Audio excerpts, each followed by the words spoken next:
e o casal fica. Não é verdade, dona Miriam? Uma já foi, né? A cara dela lá, ó.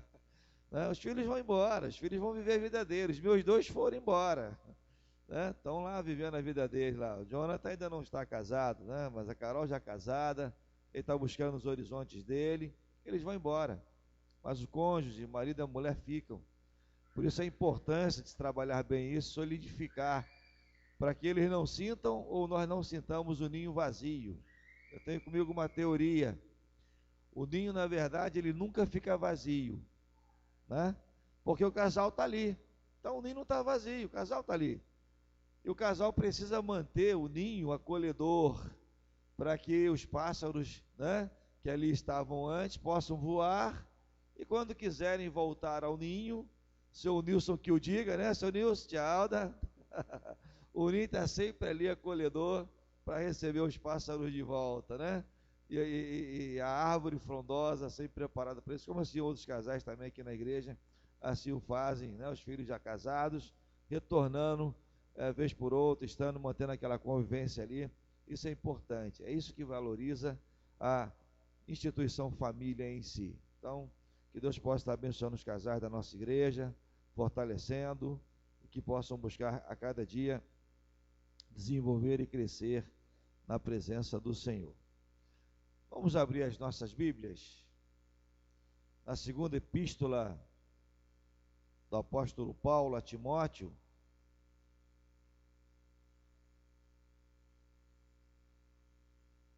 Hoje nós estamos comemorando também o dia dos oficiais, né? E essa mensagem tem como objetivo também atingir o coração dos nossos oficiais na noite de hoje. Segunda epístola a Timóteo,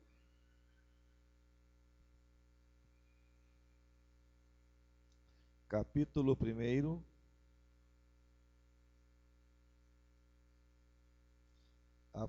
a partir do versículo de número 6. À medida que acharem, aqueles que puderem se colocar de pé, façam isso.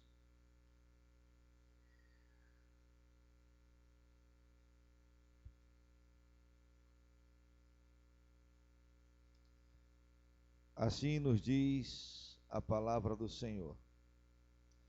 Por esta razão, pois, te admoesto que reavives o dom de Deus que há em ti pela imposição das minhas mãos.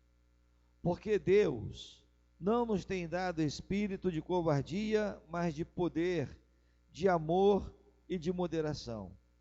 Não te envergonhes, portanto, testemunho de nosso Senhor, nem do seu encarcerado, que sou eu. Pelo contrário, participa comigo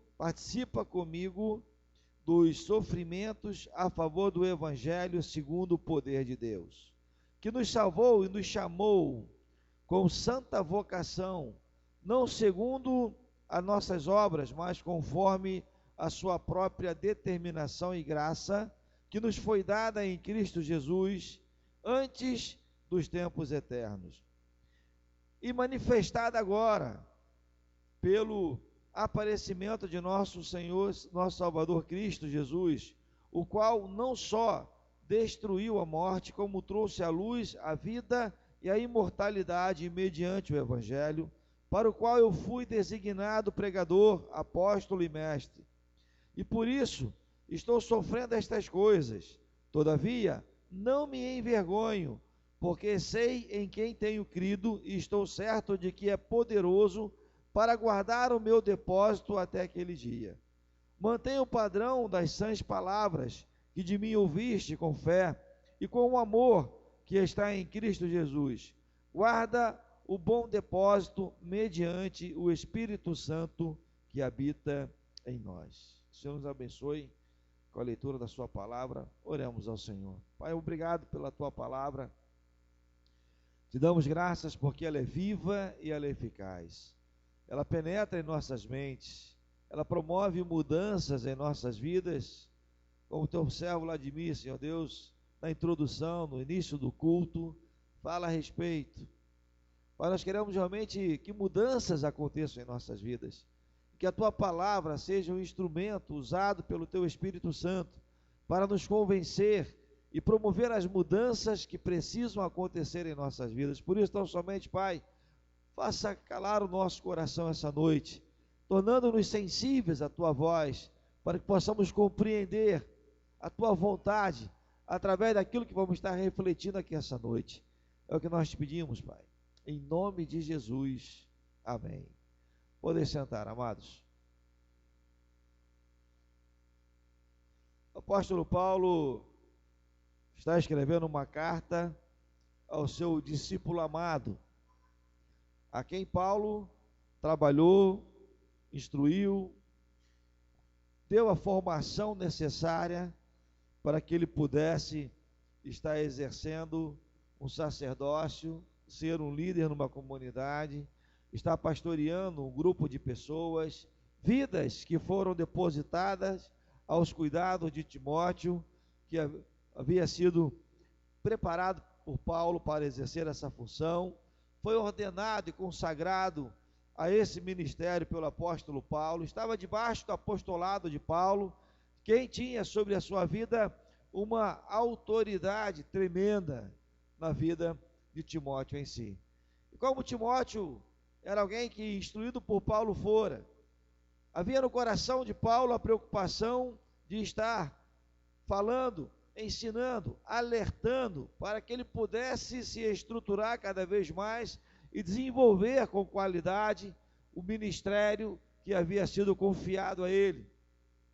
E Paulo, na sua prática de orientação a ele, começa a despertar de uma forma mais direta na vida de Timóteo os papéis que ele precisava exercer, desempenhar, a forma de vida e o padrão de vida que ele deveria ter para poder estar conduzindo aquele rebanho que Paulo havia confiado a ele pastorear.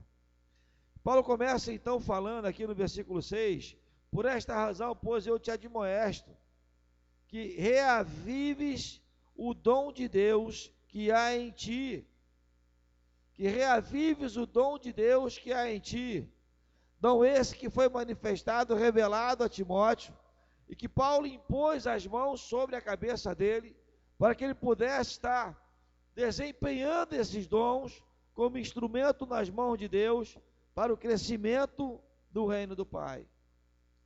Isso, os dons, eles são distribuídos à igreja do Senhor. Você tem os teus dons. Talvez você não saiba ainda quais são os teus dons. Talvez você ainda não tenha conseguido identificar o dom que Deus te deu para te ferramentar, a fim de que tu desenvolva e desempenhe papel que o Senhor quer que você faça na caminhada na igreja dele. Paulo diz que ele precisava reavivar o dom dele. Isso quer dizer que talvez Timóteo, na caminhada da sua vida, no tempo passando, começou a deixar de estar desempenhando os dons que Deus havia dado a ele. É como se ele estivesse permitindo que os seus dons fossem sendo mortificados, fossem sendo apagados. E Paulo está dizendo para ele, reaviva o dom. Eu não sei se você já parou para pensar nisso. Eu não sei se você já parou para refletir qual o trato que você tem dado aos dons que o Senhor te deu para trabalhar na seara dele. Eu não sei se você já parou para pensar que talvez você esteja matando o dom que Deus deu a você para desenvolver, para crescer, para levar outras vidas ao conhecimento do reino dele, e você pode estar matando o seu dom. Da mesma forma como Paulo está falando a Timóteo, na autoridade que me é outorgada, eu digo para você, reaviva o dom que o Senhor deu a você. Não deixa que o dom morra dentro do teu coração. Isso é uma coisa que não é Deus que vai fazer por você. É você que precisa reavivar o teu dom. É você que precisa voltar a permitir que aquela chama que fora acesa pelo dom que Deus te deu um dia, possa voltar realmente a fluir. É você que tem que fazer isso. E Deus não vai fazer isso por você. Reavives o dom de Deus que há em ti pela imposição das minhas mãos. Qual é o teu dom? Nós hoje temos dentro da vida ministerial da igreja, né, um curso chamado Rede Ministerial, onde você aprende a descobrir qual é o teu dom, a área, aquilo que Deus te ferramentou para que você pudesse estar trabalhando na seara dele. Talvez você já conheça o teu dom. Se você não conhece o teu dom, busque conhecer o dom que Deus deu a você, para que você possa estar trabalhando realmente como Ele queres. E Paulo diz assim, ainda no versículo 7, porque Deus não nos tem dado espírito de covardia. Se eu estou aniquilando o dom que Deus me deu, é porque eu estou com um espírito de covardia. Eu não estou sendo corajoso o suficiente para me deixar ser usado pelo Senhor, para fazer aquilo que o Senhor quer. E olha que Paulo está falando isso para um pastor. Paulo está falando isso para um discípulo dele. Está sendo direto nessa fala com o seu discípulo. O Senhor não nos tem dado espírito de covardia, mas de poder, de amor e de moderação. Eu não sei como você está recebendo essa palavra essa noite, mas ela mexe comigo, ela mexe com a minha vida, ela mexe para que eu possa estar refletindo naquilo que eu estou matando, em relação às ferramentas que Deus me tem dado para exercer a função sacerdotal que Ele confiou em minhas mãos. Quando essa palavra, ela vem primeiro para mim, tanto quanto vai para você, é uma palavra que Deus vai tentando nos conscientizar para refletirmos naquilo que nós temos sido covarde em relação a fazermos a obra dele, e que nós usamos de muitas justificativas para não fazermos aquilo que o Senhor quer que nós façamos. Quando falamos aqui no início, que hoje é um culto que nós também estamos agradecendo a Deus pela vida dos nossos oficiais, e essa palavra também vem de uma forma objetiva para as nossas lideranças na igreja em si, para que venhamos refletir naquilo que nós temos feito, se temos realmente avivado, reavivado o nosso dom, se nós temos sido covarde diante daquilo que nós temos como responsabilidade, nos encolhendo e nos achando inseguros ao fazermos aquilo que Deus quer que nós façamos. Vejam bem, Deus não nos tem dado espírito de covardia. E o que é covardia? Eu não sei se você já parou para pensar nisso. O que é covardia? O que significa covardia? O que representa essa palavra para você, para a sua vida em si? Mas um espírito de poder, de amor e de moderação. Quando nós paramos para pensar no espírito de poder, autoridade, unção para fazer aquilo que Deus colocou nas nossas mãos. Eu fico vendo algumas situações hoje na igreja em que pessoas, elas, mesmo dentro das suas limitações, mesmo dentro das suas dificuldades, elas têm tido um espírito de poder em suas vidas, que não tem se acovardado diante dos desafios que é colocado nas suas mãos. Ainda conversava com o Renato ontem à noite, dizia: Renato, tem uma coisa interessante que está acontecendo em nosso meio, na nossa igreja. Nós vivemos um tempo de marasmo e hoje coisas novas estão acontecendo, pessoas estão sendo levantadas, pessoas estão se permitindo ser usadas nas mãos do Senhor. Um espírito de autoridade tem entrado realmente em nosso meio, tem nos levantado, tem nos erguido, e é isso que Deus quer fazer na igreja dele, de Ilhéus, aqui nesse lugar. Deus não nos quer ver com o espírito de covardia, Deus nos quer ver realmente vivendo esse espírito de poder que Ele nos deu, para entrarmos em todos os cantos, levarmos essa mensagem de salvação, libertarmos os cativos, trazermos à luz aqueles que estão em trevas, trazer à luz aqueles que ainda não têm esse entendimento do amor e da graça do Senhor. Ele diz, espírito de amor. É difícil amar quem te odeia, não é? É difícil amar quem te odeia. É difícil amar aqueles que te rejeitam. É difícil amar pessoas que têm práticas totalmente diferentes das nossas. É difícil. Mas o amor é isso. Quando a gente para pensar que espírito de amor é esse que o Senhor quer que nós tenhamos, é o mesmo espírito que Deus teve pela vida de Davi, quando pecou, quando desagradou ao Senhor, né? Quando ele colocou Urias numa situação de morte, após ter traído Urias com a esposa dele. É o mesmo espírito de amor, no sentido de que é mais valioso um pecador arrependido do que a vida de pecado toda que ele levou. Quando aquela mulher é pega em adultério, é levada ao Senhor Jesus, as pessoas estavam dispostas a apedrejá-la, e chegam dizendo para Jesus, essa mulher foi pega em flagrante adultério, e a lei diz que ela deve ser apedrejada. Jesus, de cabeça baixa, continuou escrevendo o que ele estava ali fazendo. Olha, quando indagado, e diz para aquelas pessoas, aquele que não tiver nenhum pecado, faça o quê? Atire a primeira pedra. Os homens saíram, fugiram daquele recinto, daquele espaço, daquele local. Um por um saiu. Aqueles homens não saíram porque tiveram amor por aquela mulher. Aqueles homens saíram porque eles se viram realmente na mesma condição de pecadores como aquela mulher.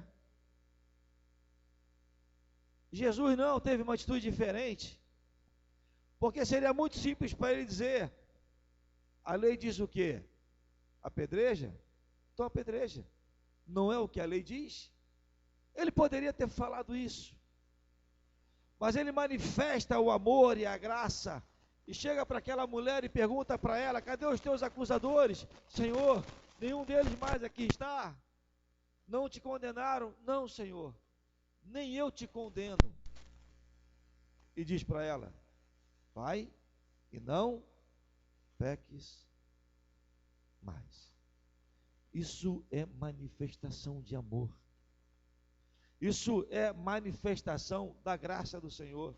Bom, pastor, então agora nós podemos fazer tudo quanto é coisa errada, porque o Senhor ama, o Senhor perdoa. Não é isso que nós estamos falando sim, que somos pessoas passíveis e podemos cometer erros, podemos cometer pecados, mas precisamos entender a graça do Senhor, arrepender-se, voltar-se para a presença do Senhor e lutar por não pecar mais. E o mesmo olhar que nós queremos que as pessoas tenham conosco, nós devemos ter para com elas. Qual foi o segundo mandamento que Jesus disse? Deixou como ensinamento para a gente. Alguém me ajuda, por favor, aí. Pode falar. Qual foi o segundo mandamento que Jesus disse? Ele transformou os 10 em 2. Um, amar a Deus. E o segundo qual é? Amar o próximo. Amar o próximo. Amar o próximo. Você tem amado a você mesmo? Você tem cuidado de você? Você tem se importado com você? Você tem valorizado mais as pessoas do que a você mesmo? Amar o próximo como a si mesmo é o mal que eu não quero para mim, eu não quero para o meu próximo.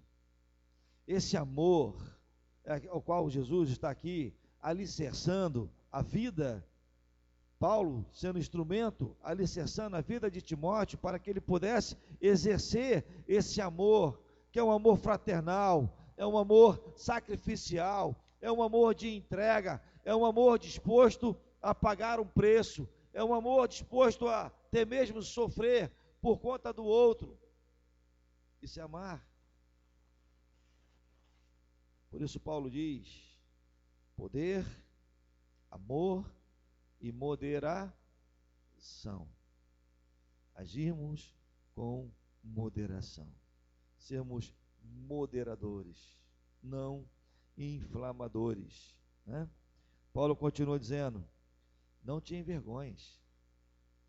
Não tenha vergonha. Não tenha vergonha de ser um servo.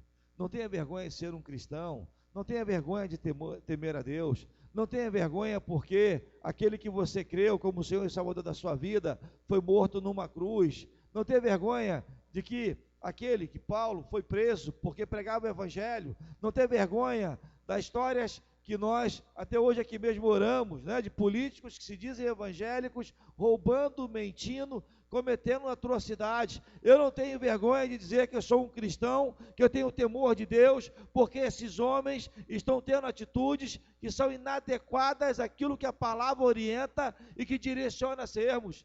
Por conta desses escândalos que têm acontecido, muitas pessoas às vezes se encolhem e ficam com receio de dizer: eu sou um cristão. Ah, deve ser da igreja do Cunha então, né?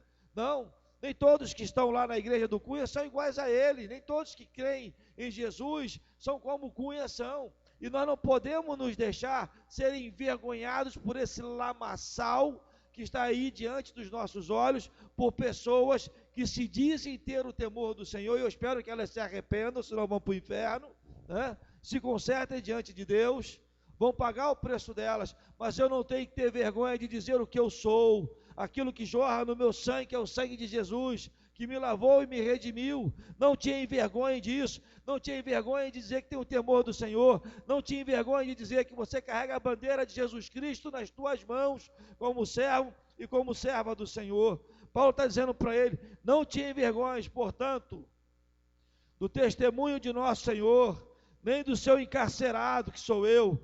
Pelo contrário, participa comigo dos sofrimentos a favor do Evangelho, segundo o poder de Deus. É uma vida comprometida com o Senhor, um compromisso diante do Senhor. Por quê? Ele diz: segundo o poder de Deus, que nos salvou e nos chamou com santa vocação. Eu creio que aqui Paulo não está falando pura e simplesmente por uma questão ministerial. Porque quando nós somos chamados pelo Senhor, nós somos automaticamente vocacionados pelo Senhor para fazermos a obra dele. Quando ele nos chama, ele já nos chama para sermos discípulos dele, para irmos pelo mundo pregar o evangelho a toda criatura. Então ele já nos chama nos vocacionando. Ele já nos chama nos dando essa autoridade, para que em nome dele façamos e realizamos milagres, para que em nome dele venhamos libertar os cativos oprimidos, para que em nome dele possamos ampliar, fazer crescer o reino dele, implantar o reino dele na face dessa terra. Quando ele nos chama, ele já nos vocaciona para fazermos isso, segundo a santa vocação, não segundo as nossas obras, mas conforme a sua própria determinação e graça que nos foi dada em Cristo Jesus antes dos tempos eternos e manifestada agora pelo aparecimento de nosso Salvador Cristo Jesus, o qual não só destruiu a morte, como trouxe à luz a vida e a imortalidade mediante o Evangelho. Eu fui fazer um orçamento aqui na Casa Show, né? E aí comprei algumas coisas ali e perguntei para o rapaz: vocês ganham por comissão, né? Então me dá o teu nome aí, já que tu me orientou aqui nesse negócio que eu estava vendo, para poder eu dizer lá na papelzinho aí, para poder levar. Não, só pode dizer lá Highlander, o imortal. Eu falei: rapaz, imortalidade só em Cristo Jesus. Se você ainda não crê em Jesus como teu Senhor e Salvador, tu não vai ter imortalidade nenhuma não, rapaz, mesmo com esse nome aí. Então, se tu não fez isso, acerta o teu caminho e busca Jesus como teu Senhor e Salvador, né? Esse nome aí não tem poder para imortalidade para a tua vida não. Todo mundo almeja a imortalidade. Ninguém quer morrer. Você quer morrer? Às vezes a pessoa numa crise depressiva quer a morte, prefere a morte, opta pela morte. Alguns até cometem suicídio. E a Bíblia diz que os suicidas não herdarão o reino dos céus. Mas a pessoa, na sua condição normal, natural, ela não quer morrer. Porque nós fomos criados para vivermos eternamente. Nós não fomos criados para morrermos. Morremos em consequência do pecado. Pecado que nos fez gerar a morte, né? Nos levar a essa condição de morte. E Paulo está dizendo aqui agora que mediante a salvação em Cristo Jesus, nós temos a imortalidade. E essa imortalidade quer dizer que quando eu morrer aqui na terra, eu vou estar junto ao Pai, nas moradas celestiais, vivendo na presença dEle, andando junto com Ele. A vida não cessa para mim, ela continua. Mas quem não crê em Jesus e não tem como Senhor e Salvador da sua vida, fala-se da morte, e a morte eterna. Quem crê em Jesus, a vida eterna. Para quantas vidas você tem contribuído para que elas sejam salvas? Para quantas vidas você tem se preocupado, se importado para ganhá-las para Jesus? A gente às vezes quer levar a nossa vida sem nos importarmos, sem nos preocuparmos com isso, como que se achando que se eu não falar, outro vai e fala. Mas a Bíblia diz que o sangue daquela vida será requerido de mim. Se eu tive a oportunidade de falar para ela do amor de Deus, eu não o fiz. Todos nós temos uma santa vocação do Senhor para apresentarmos às pessoas que ainda não conhecem o que diz no versículo 10: e manifestado agora pelo aparecimento de nosso Salvador Cristo Jesus, o qual não só destruiu a morte, como trouxe à luz a vida e a imortalidade, mediante o quê? O Evangelho. Se esse Evangelho não for pregado, essas pessoas, elas não vão conhecer a luz. Se esse Evangelho não for pregado, essas pessoas não vão conhecer a imortalidade. Se esse Evangelho não for pregado, elas vão morrer e vão para o inferno. E nós, qual é o papel que temos feito e o que nós temos contribuído para que elas vá para o céu e não para o inferno? Talvez pensemos assim: esse aí não tem mais jeito, não há solução mais para essa vida. Eu já vi pessoas em situações muito complicadas se converterem ao Senhor Jesus, abrir o coração delas para Jesus e ter a vida transformada para o Senhor Jesus. Pessoa já alucinada, louca, que não conseguia entender a razão, o certo, o errado, alucinado pelas drogas, já havia matado gente, bandido, envolvido com tráfico, e nos procurar para ouvir falar a respeito do reino de Deus. Aquela vida foi transformada, foi lavada e remida pelo sangue de Jesus. E hoje é um servo do Senhor, que proclama o reino do Senhor. Muitas pessoas que conviviam com aquele jovem deveriam pensar assim: melhor lhe fora morrer do que continuar dando transtorno para a mãe, para a família, né? Sendo objeto de destruição da família em si.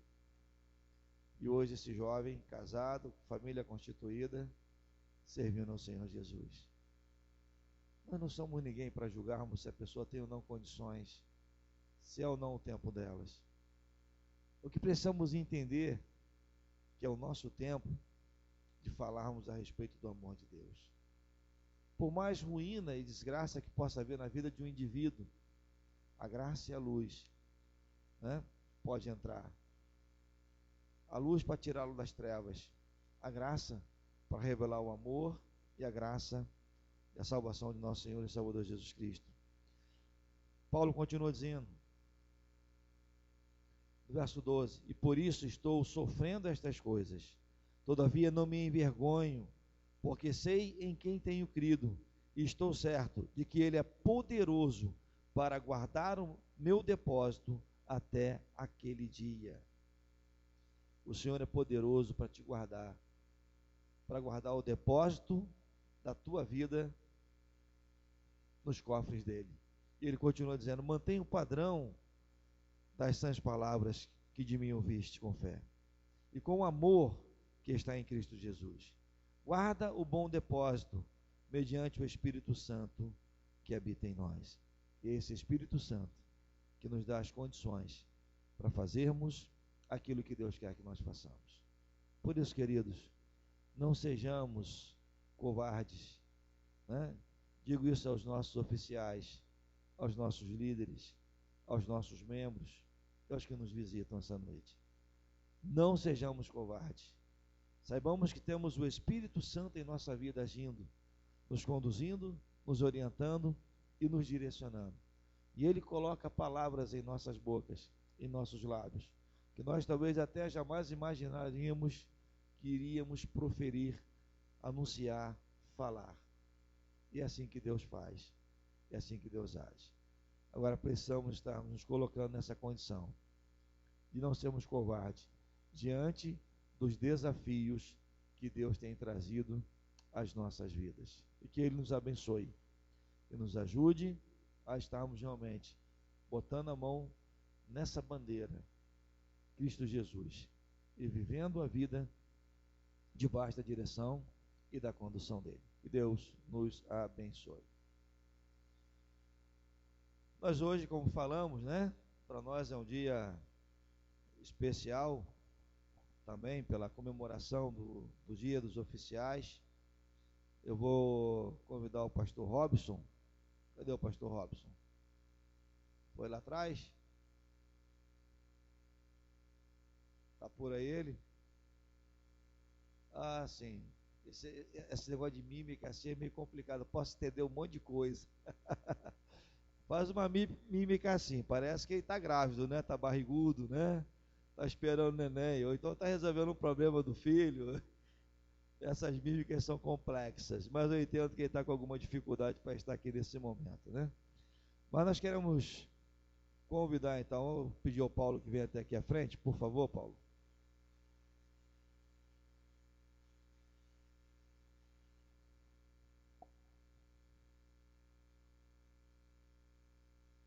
Aguarde aqui à minha direita. Eu vou convidar os nossos oficiais, né? Começando pelo presbítero Nilson, presbítero Anderson, para que venham até aqui à frente. Diácono Norton.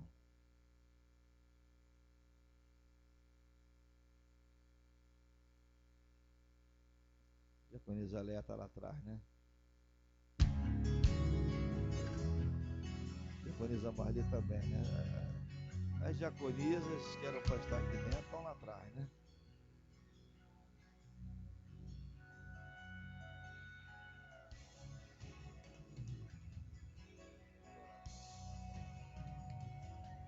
Agora a informação chegou, né? O pastor Robson está se sentindo muito bem. Vamos aguardar lá a diaconisa Marli, a diaconisa Kátia. Nós temos, além desses que aqui estão, né? Que não estão presentes conosco essa noite, temos o diácono Mozart, que está emprestado, né? Ao pastor Jorge. A igreja aprovou isso. Temos a diaconisa Marisa, que também está lá, junto com ele, né? Auxiliando o pastor Jorge no momento, está iniciando um trabalho novo. Temos a diaconisa Valda, que está enferma, não pode estar aqui conosco, né? Mas foi lembrada também.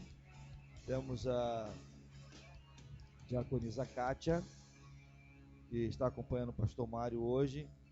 Ela até disse que viria aqui, né? Mas acredito que ele usou mais da persuasão de marido, né? E levou com ele lá para a igreja congregacional de Vilieda e tem dado ali o apoio. Temos também a diaconisa Cristina, que não se encontra por motivo de trabalho. O presbítero Eduardo, me parece, passou mal, não está muito bem, né? E a Ana Cláudia, a diaconisa Ana Cláudia, que está com o seu esposo, talvez fazendo um papel de enfermeira cuidando dele, né? Então são esses oficiais da nossa igreja. Acredito eu que não tenha esquecido de nenhum, não estou com nenhuma lista aqui, né? Se eu dei algum branco aqui, por favor, me ajudem, mas acredito que todos foram lembrados. E nós temos ali uma singela lembrança dos nossos oficiais. É claro que não é o valor financeiro, porque é simples, mas é o valor da lembrança, do reconhecimento, daquilo que eles têm feito, daquilo que eles têm somado para o nosso crescimento. E talvez em alguns momentos se sintam até desvalorizados, né? Desprestigiados. Pode ser, né? Às vezes vai lá atrás, gente, vamos entrar, e a pessoa não entra, né? Ou fica ali na porta, aquela correria, aquela coisa toda, aí fala uma vez, 2 vezes, 3 vezes, mas isso não os desanima. Tem sido pessoas que têm orado, têm estado aqui, vários deles nas orações, buscando, intercedendo, e certamente nos seus lares fazem isso pela vida da igreja, pela vida dos membros. Eu não tenho dúvida de que isso aconteça, né? Eu os conheço e creio que eles fazem isso. Se esforçam e se empenham para que haja o melhor dentro das suas limitações, dificuldades, é claro, também com seus valores, aquilo que eles têm como potencialidade para exercer. Eu vou pedir ao Paulo, né, que possa estar passando as mãos. Esse chatinho aí, quadradinho, Paulo, é para as mulheres, é igual, né, para todas elas. E a outra, o saquinho aí é dos homens. Por favor, entregue a eles. Diácono Norton, não desça, né, permaneça aqui na frente. Presbítero Nilson.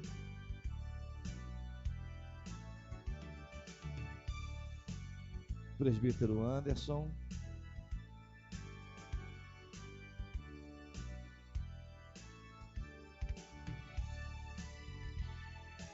Diaconisa Leia e diaconisa Marli.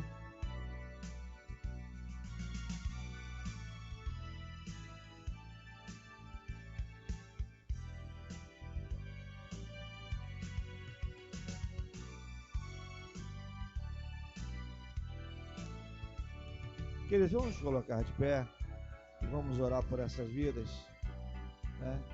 Temos outras pessoas, né, que têm sido diaconisas e diáconos, presbíteros, que sempre têm ajudado, somado, né, conosco nas nossas atividades. Nós louvamos a Deus por essas vidas. Alguns até brincam, né, numa função de exercício, de apoio, de ajuda. Cada um de nós somos servos. Cada um de nós estamos aqui para servir, e todos nós precisamos ter, né, esse sentimento de servir. Então eu sou grato à vida de todos aqueles que têm nos ajudado, que têm nos auxiliado, que Deus possa estar abençoando a cada um de vocês.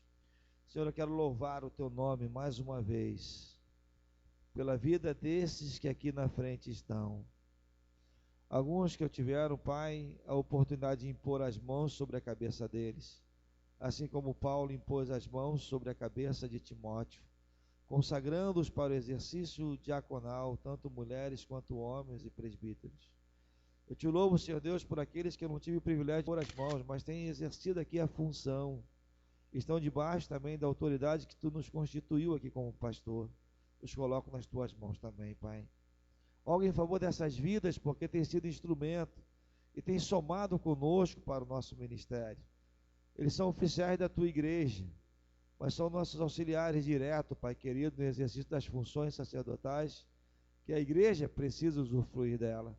Por isso eu rogo que tu continue guardando-os e guardando também as suas famílias, a fim de que eles, Senhor Deus, fortalecidos nos seus lares, possam ser, Senhor, na sua casa bênção e como família ser bênção também, na família maior que é a tua igreja. Por isso eu te peço, Pai, guarda-os, que os teus anjos estejam acampados ao redor deles, livrando-os das investidas do inimigo, Pai, tantos que aqui estão quantos que não puderam estar aqui essa noite, Senhor Deus.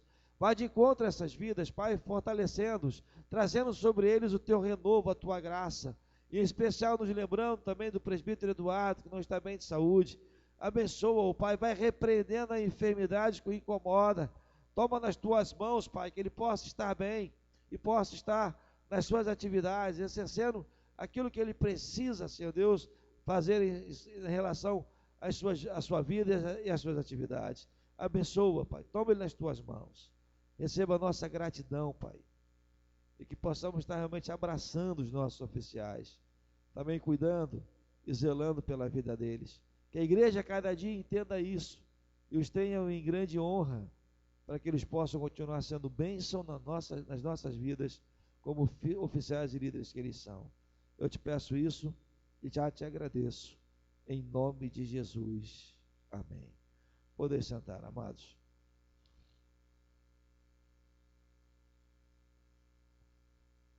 Não termina aqui, né? Lá atrás também teremos ali uma social, né? Paulo já está rindo à toa. Paulo já está rindo à toa. Não sei por que o Paulo está rindo à toa. E outras pessoas também, né? Teremos ali uma social, onde vamos estar ali juntos, né? Degustando um delicioso bolo, algumas outras coisas mais, que nos aguardam ali atrás. Viu? É tudo 0800, tá? Não se preocupem não. Vamos estar ali juntos, agradecendo a Deus pela vida dos nossos oficiais mais uma vez, né? Nós vamos, nesse momento agora, estarmos consagrando ao Senhor os nossos dízimos, as nossas ofertas. Queremos deixar quem nos visita bem à vontade para esse momento, né?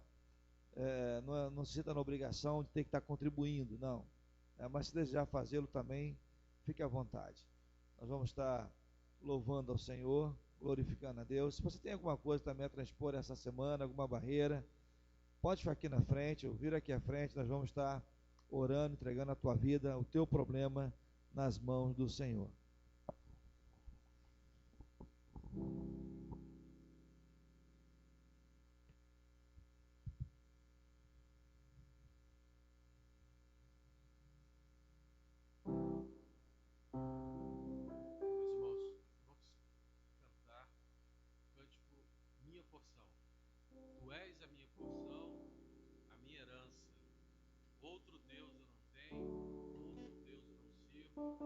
Outro Deus não adorarei, somente a ti.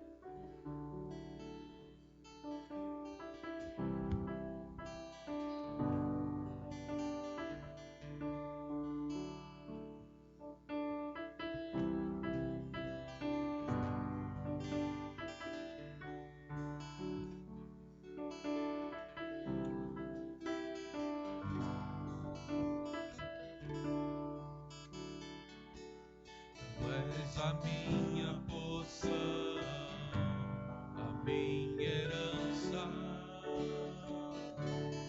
Tu és a minha porção, a minha herança. Tu és a minha porção, a minha herança. Tu és a minha porção, a minha herança. Outro Deus eu não tenho, outro Deus eu não sirvo, outro Deus não adorarei,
minha vida.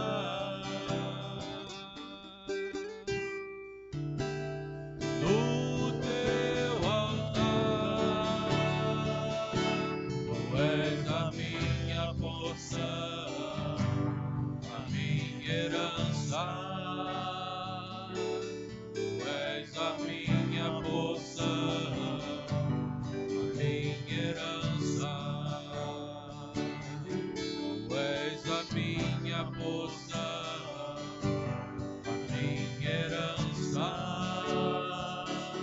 Tu és a minha porção, a minha herança. Senhor, a Ti entregamos os dízimos e as ofertas alçadas nessa noite. Rogamos sabedoria, Deus, para aqueles que vão administrar esses recursos, que eles façam, Senhor Deus, com total dedicação ao Teu nome, para que possa ser aplicado para o crescimento e engrandecimento do Teu reino, Senhor Deus. Muito obrigado, Senhor, pelas vidas que têm sido fiéis. E rogamos em favor daqueles que lutam com dificuldade, Pai, para fazê-lo. Abençoa-os, a porta de emprego é a sua necessidade. Abre as portas, Pai. Faça com que haja prosperidade na vida do Teu povo. É o que nós pedimos, crendo no mover e nas Tuas mãos.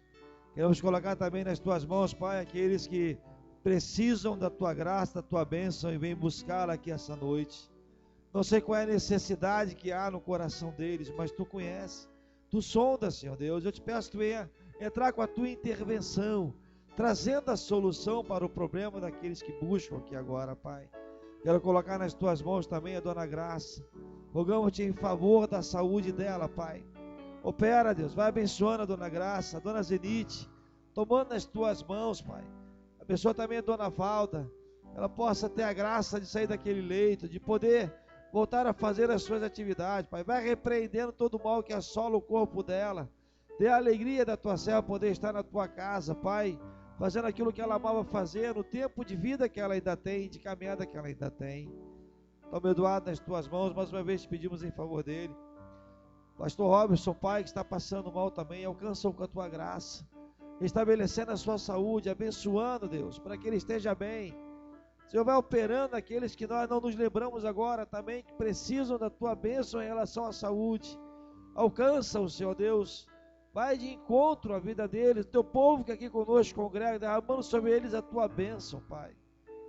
Queremos poder dar testemunho, Deus, daquilo que Tens feito e realizado em nosso meio. Toma esse culto nas Tuas mãos, ele é oferecido a Ti, Pai. Receba no Teu trono de graça, assim como também as orações levantadas aqui essa noite. É o que eu te peço, já agradecido nas respostas que teremos, em nome do Senhor Jesus. Que o Senhor te abençoe e te guarde. Que o Senhor te dê a paz. Que a comunhão e as consolações do Santo Espírito de Deus, a graça salvadora e redentora do nosso Senhor e Salvador Jesus Cristo, o amor de Deus Pai, sejam sobre vossas vidas, queridos e amados do Senhor, e sobre a vida de todos aqueles que confessam ser Jesus Cristo, Senhor e Salvador de suas vidas, desde agora e para todo sempre. Amém, amém e amém.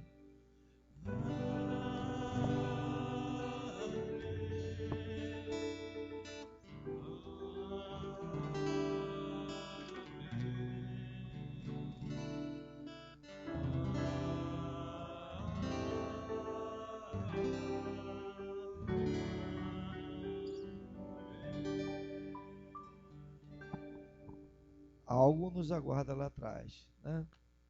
Vamos nos deslocar para lá.